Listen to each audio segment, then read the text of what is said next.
Pessoas sem descendência afro-brasileira é bem-vinda no Rastafari?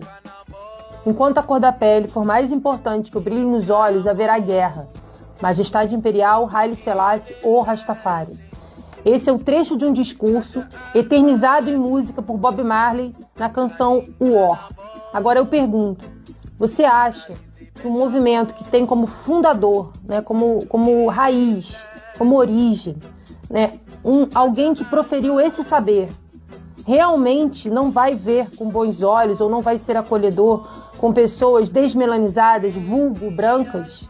Você imagina, vamos fazer um exercício aqui, se a gente chegasse e falasse que pessoas negras não podem ser católicas, ou que nos terreiros de candomblé, de umbanda, de espiritualidade de matriz africana, não podem ter brancos, quando a gente sabe que existem muitos desmelanizados que fazem parte dessas espiritualidades. Então,